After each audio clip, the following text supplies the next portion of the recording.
Hello बच्चों, let's read the given question. The question says total electric force on an electric dipole placed in an electric field of a point charge is option A always 0, option B never 0, option C 0 when midpoint of dipole coincide with the point charge, option D 0 when dipole axis is along any electric line of force. So to understand the given question, we need to have the understanding of the electric field due to dipole, right. So अगर हम बात करें किसी dipole की, सो dipole basically क्या होता है, same magnitude के charge but opposite nature, that is let's say minus Q and plus Q separated by a very small distance constitute a dipole. अब अगर हम एक रैंडम पॉइंट कंसिडर करें, इस पॉइंट पे लेट्स से पॉइंट पी हमने consider किया which is at some angle theta from the dipole. So in that situation हम क्या लिख सकते हैं, जो इलेक्ट्रिक फील्ड होगा पॉइंट पी पे can be given by the formula K P upon x cube if x is the distance of that point P, under root of 3 cos square theta plus 1. So this is the electric field produced by dipole on that point P, right? Also ये एक formula हमें याद रखना है so that we can have a better understanding of this question. Also we need to remember a point, that is point positive charge की अगर हम बात करें so electric field lines outward होंगी, that we know, right?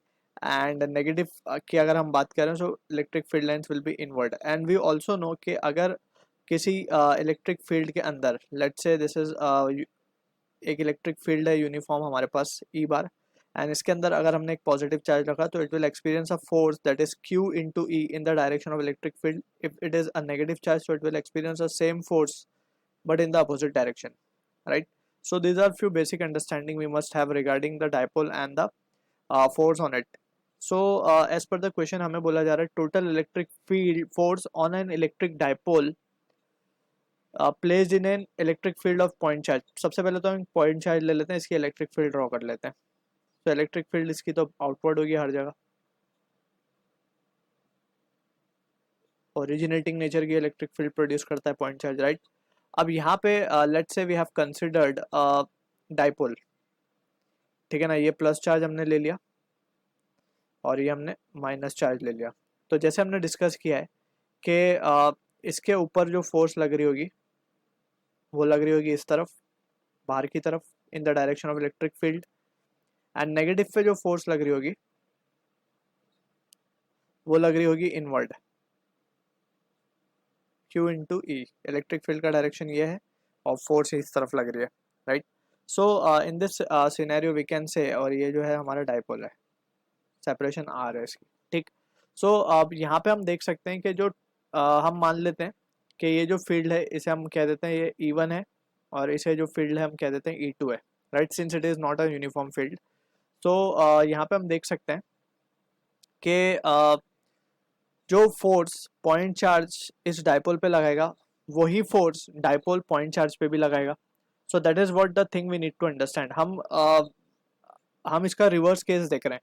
हम देख रहे हैं कि जो फोर्स पॉइंट चार्ज ने डाइपोल पे लगा, हम उसका उल्टा केस देखना आसान है क्योंकि हमारे पास उसका रिजल्ट मौजूद है, right.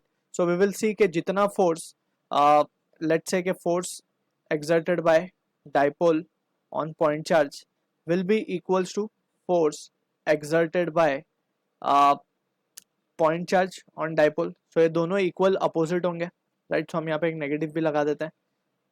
Bye Newton's third law action reaction pair form हो रहा है यहाँ पे, ठीक है. सो यहाँ पे हम देख सकते हैं कि हम रादर ये देखें कि force on dipole due to point charge, हम ये देखेंगे force on point charge due to dipole. So हम उसे मान लेते हैं कि वो फोर्स जो डाइपोल लगा रहा है इस पॉइंट चार्ज पे वो इस डायरेक्शन में और उसकी वैल्यू कुछ है एफ, ठीक है ना.